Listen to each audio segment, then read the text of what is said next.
इस वीडियो में हम लोग विशेषण के बारे में पढ़ेंगे। विशेषण को इंग्लिश में एडजेक्टिव बोलते हैं। जो शब्द संज्ञा तथा सर्वनाम की विशेषता बताते हैं उन्हें विशेषण कहते हैं। जैसे आइसक्रीम बहुत ठंडी है, तो यहाँ पर आइसक्रीम कैसी है? ठंडी है। तो इसका मतलब ठंडी क्या हो गया? विशेषण हो गया। और ठंडी कौन है? आइसक्रीम है, तो आइसक्रीम यहाँ पर विशेष्य हो गया। तो जो शब्द विशेषता बताता है उसको तो विशेषण बोलते हैं, लेकिन जिसकी विशेषता बताई जाती है उसे विशेष्य कहते हैं। जैसे राम एक अच्छा लड़का है, तो अच्छा हो जाएगा विशेषण। अच्छा कौन है? राम है, तो राम हो जाएगा विशेष्य। ये दोनों लर्न करना डिफरेंस। फिर विशेषण के 4 भेद होते हैं: गुणवाचक, परिमाणवाचक, संख्यावाचक और सार्वनामिक विशेषण।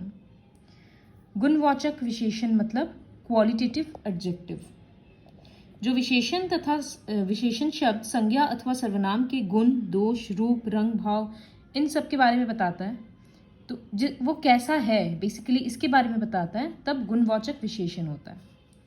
जैसे मेरे पिताजी का रंग सांवला है, राम नई कमीज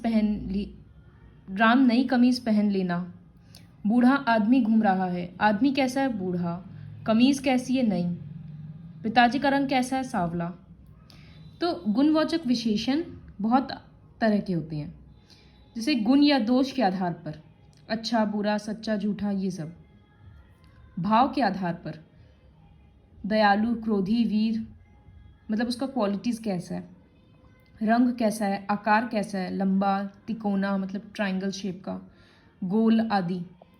स्थान के आधार पर, ऊंचा, नीचा, गहरा। जैसे कुआं बहुत गहरा है, तो यहाँ पर गहरा विशेषण ही है। कैसा विशेषण है? गुणवाचक। फिर दशा अवस्था के आधार पर, पतला, मोटा, बूढ़ा, जवान, बीमार, कमजोर। तो ये सारा कैटेगरीज लर्न करना पड़ेगा। नेक्स्ट है संख्यावाचक विशेषण। नाम से ही समझ में आ रहा है कि संख्या मतलब नंबर का पता चलेगा। जैसे डाल पर 3 चिड़ियां हैं, तीसरे लड़के को बुलाओ, इस तरह से। तो संख्यावाचक भी 2 तरह का है, निश्चित और अनिश्चित। जैसे मेरे पास 2 खिलौने हैं, तो खिलौने कितने हैं? 2। नंबर मिल गया ना, एक फाइनाइट नंबर, तो निश्चित संख्यावाचक हो गया। यहाँ पर है कि 3 औरतें बातें कर रही हैं, ये भी 3 हैं, औरत है तो फिक्स्ड है। लेकिन अगर किसी के सामने कुछ लग जाएगा, जैसे मेरे पास कुछ खिलौने हैं, खिलौने को गिना जा सकता है, लेकिन फिर भी कुछ लगा हुआ है क्योंकि पता नहीं कितना है, तो वो अनिश्चित संख्यावाचक विशेषण होगा। बहुत सी औरतें, यहाँ औरतें मतलब काउंटेबल नाउन है, लेकिन फिर भी एक इनडेफिनिट नंबर लगा हुआ है, पता नहीं है कितना है, तो निश्चित नहीं है, इसका मतलब अनिश्चित। नेक्स्ट है परिमाणवाचक विशेषण। तो परिमाण मतलब क्वांटिटी। यहाँ पर काउंटेबल नाउन्स था, संख्यावाचक में गिन सकते थे तो क्वांटिटी लगा रहे थे, फिक्स्ड नंबर्स दे रहे थे। और यहाँ पर है कि जिसको मेजर किया जाएगा वैसा वाला सारा परिमाणवाचक में आएगा। जैसे कपड़े को मेजर करते हैं मम्मी, तो कपड़ा 2 मीटर लंबा है, चीनी 2 किलो, पानी थोड़ा, शरबत थोड़ा। तो ये सब चीज़ जो क्वांटिटी के हिसाब से वेट, लेंथ उन सब में आ रहा है, वो सारा आता है परिमाणवाचक विशेषण। इसका भी सेम 2 कैटेगरी होता है, निश्चित, अनिश्चित। जैसे 1 जग पानी, एक डब्बे में 3 किलो दाल है, तो दाल का क्वांटिटी पता है 3 किलो, ये सारा निश्चित होगा। और अनिश्चित मतलब पौधे में थोड़ा सा पानी डाल दो, इस डब्बे में कुछ किलो दाल है, तो ये वाला हो जाएगा अनिश्चित परिमाणवाचक विशेषण। तो परिमाणवाचक और संख्यावाचक में क्या फर्क हो रहा है? संख्यावाचक में काउंटेबल नाउन्स के आगे नंबर्स लगा हुआ है, और यहाँ पर लेंथ, वेट, इन सब चीज़ों के बारे में पढ़ेंगे, इन सब चीज़ों का डिटेल्स होता है परिमाणवाचक विशेषण में। फिर सार्वनामिक विशेषण। जो सर्वनाम शब्द विशेषण के रूप में संज्ञा शब्द से पहले आकर उनकी विशेषता बताते हैं, उन्हें सार्वनामिक विशेषण कहते हैं। जैसे वह पेड़ मोटा है। देखो, सबसे पहले सर्वनाम, ज़्यादातर सर्वनाम किसको बोलते हैं? जब एक संज्ञा के बदले लगता है, ठीक है। लेकिन ये जो वाक्य है, वह पेड़ मोटा है, तो यहां तो ऑलरेडी पेड़ संज्ञा है, उसके बाद भी वह सर्वनाम लगा है ना। तो जो सर्वनाम शब्द संज्ञा के पहले आते हैं उन्हें सार्वनामिक विशेषण कहते हैं। बहुत सिंपल डिफरेंस है।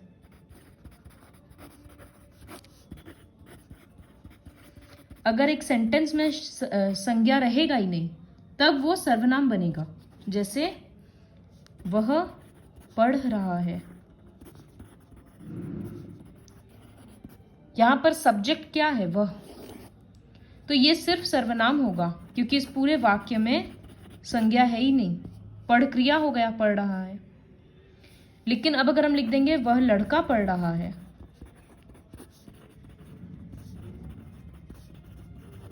तो ऑलरेडी यहां पर एक संज्ञा है लड़का, फिर भी वह यूज हुआ है, तो यहां पर वह सार्वनामिक विशेषण हो जाएगा।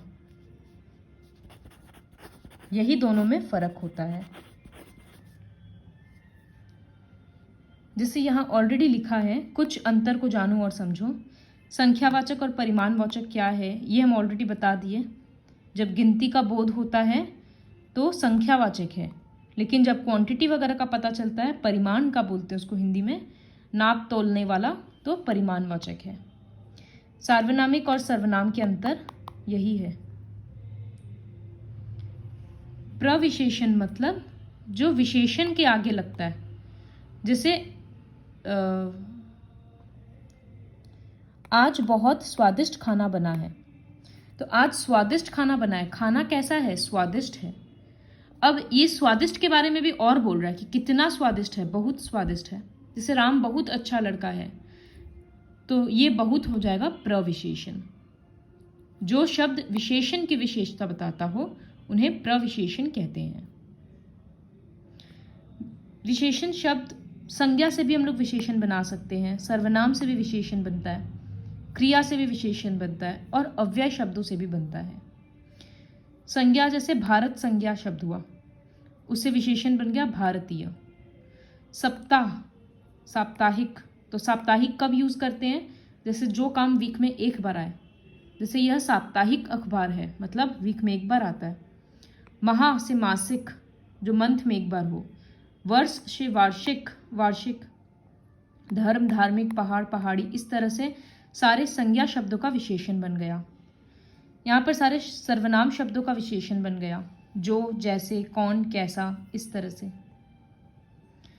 फिर क्रिया से पढ़ना का पढ़ाकू, पीना पियक्कड़, बेचना बिकाऊ, प्रार्थना प्रार्थनीय, इस तरह से सारा लर्न करना होगा। और अव्यय शब्दों से, जैसे बाहर, ऊपर, तो बाहरी, ऊपरी, भीतरी, निचला, तो ये सारा विशेषण का अलग अलग फॉर्म बन जाता है। अब विशेषणों की तुलना, ये इंग्लिश में भी है, कंपेयर करेंगे तो ज़्यादा इजीली होगा। जैसे इंग्लिश में बोलते हैं positive comparison, comparative comparison, superlative comparison.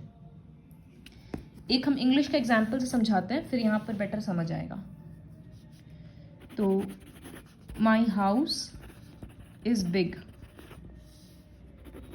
Next sentence, my house is bigger than Ankita's. Third sentence, my house is the biggest in the neighborhood. तो यहाँ पर माई हाउस इज बिग, यहाँ पर कितने लोगों का घर के बारे में बात कर रहा है? सिर्फ एक, सिर्फ मेरा घर है, तो ये हो जाएगा पॉजिटिव कंपैरिजन। फिर यहाँ पर my house is bigger than Ankita's, मेरा घर है और अंकिता का घर है, तो ये बन जाएगा कंपैरेटिव कंपैरिजन। और ये जो थर्ड स्टेटमेंट है, सेकंड वाला हो गया कंपैरेटिव, फर्स्ट हो गया पॉजिटिव। थर्ड स्टेटमेंट है माई house is the biggest in the neighbourhood, neighbourhood में बहुत सारे घर हैं, तो इस वजह से बिगेस्ट हो गया। इसको बोलते हैं सुपरलेटिव कंपैरिजन। तो जब एक के बारे में बात करते हैं तो पॉजिटिव, जब दो चीज़ों को कंपेयर करते हैं तो कंपैरेटिव, और जब बहुत सारी चीज़ों के बारे में बात करते हैं तो सुपरलेटिव। देखो बिग, बिगर, बिगेस्ट, उसका फॉर्म भी चेंज हो गया। ठीक उसी तरह से हिंदी में आता है मूलावस्था, उत्तरावस्था और उत्तमावस्था। मूलावस्था मतलब जब केवल एक ही व्यक्ति, स्थान या किसी के बारे में बात कर रहे हैं। जैसे तेंदुलकर अच्छा खिलाड़ी है, तो यहाँ पर कितना जन है? एक जन तेंदुलकर, तो अच्छा खिलाड़ी है, इसलिए ये मूलावस्था हुआ। उत्तरावस्था मतलब जब दो स्थान या दो व्यक्ति को कंपेयर कर रहे हैं। सचिन तेंदुलकर धोनी से अच्छा खिलाड़ी है, तो यहाँ पर दो व्यक्ति हो गए, सचिन तेंदुलकर और धोनी। उत्तमावस्था मतलब सबसे उत्तम, तो बहुत लोगों के बीच, तो सचिन तेंदुलकर सबसे अच्छा खिलाड़ी है। सबसे लग गया, इसका मतलब उत्तमावस्था हो गया, बहुत लोगों से कंपेयर हो रहा है। तो ये अच्छे से ध्यान में रखना है। अब ये एक्सरसाइज करना है। ये एक्सरसाइज ऐसी फोटो मत सेंड करना, क्योंकि बहुत सारा क्वेश्चंस गलत किया हुआ है। जैसे देखना का दिखावटी होगा, यहाँ दिखाऊ किया हुआ है। इस तरह से काफ़ी सारा क्वेश्चंस गलत है, तो खुद से सॉल्व करके ये पूरा कंप्लीट करके सेंड करना है with the help of this video.